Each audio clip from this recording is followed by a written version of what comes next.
are digital works impacted by copyright protection? The Digital Rights Management, or DRM technologies embraced by the Digital Millennium Copyright Act of 1998 continue to stir controversy 2 decades later. For example, some ebooks prevent users from reading books on different devices, so there is no interoperability between Kindle and iPad ebook readers. Similarly, some music labels install software on their CDs to prevent users from copying music. Some groups, like the Free Software Foundation, oppose DRM as a matter of principle. The group says, the motive for DRM schemes is to increase profits for those who impose them, but their profit is a side issue when millions of people's freedom is at stake. But the argument that DRM is wrong because it enables content creators to make money is not supported by many Americans. They understand that if creators cannot make a living from their work, most won't be able to create.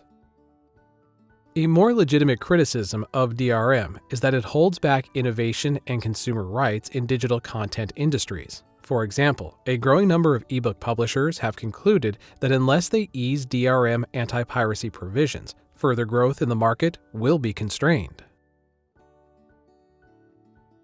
According to copyright expert Tom Rubin, that's because DRM makes the ebook reader experience much less enjoyable and useful than the experience of printed books. According to Rubin, when I buy a printed book, I can choose where to buy it, whether from a small neighborhood bookstore, a large chain bookstore, a grocery store, drugstore, other retail establishment, or an online retailer. I can even buy books at a steep discount by going to secondhand stores, garage sales, and flea markets. You can't do that with an ebook.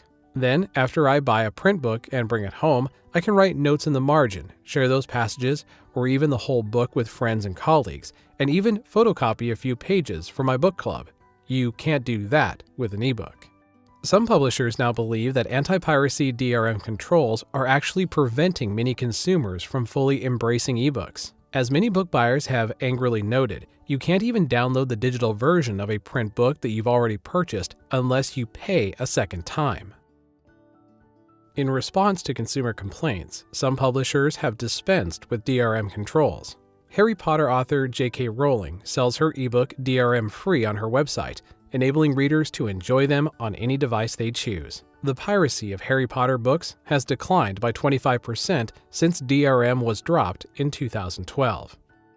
As the late Apple CEO Steve Jobs noted, DRMs haven't worked, and may never work, to halt music piracy. If such requirements were removed, the music industry might experience an influx of new companies willing to invest in new music distribution systems.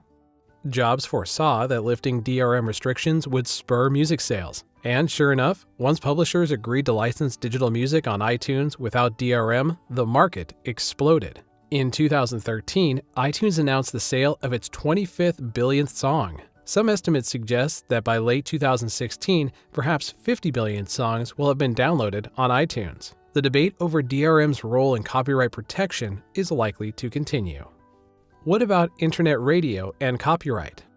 Another challenge for copyright law concerns royalty rates for streaming music services. As it stands, royalty rates are much lower for music played over satellite and cable radio outlets like SiriusXM than they are for music streaming services like Pandora.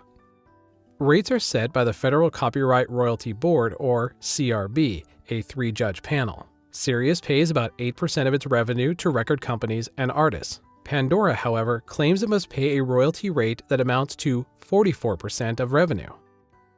So in September 2012, Pandora pushed for the Internet Radio Fairness Act, which would make the rates for internet radio companies the same as those for satellite and cable radio.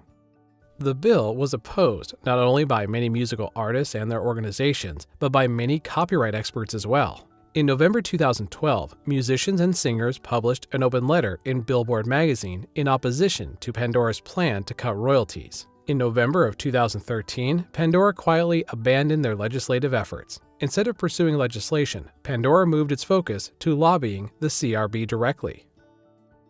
Pandora petitioned the CRB to reduce the current statutory rate of 14 cents per 100 songs to 11 cents per 100 songs starting in 2016.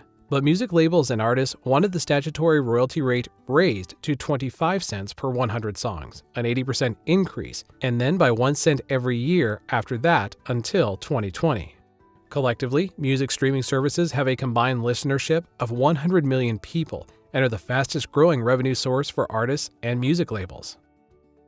On December 16, 2015, in a victory for record labels and artists, the CRB ruled that online radio firms will have to pay 17 cents per 100 plays of songs through 2020.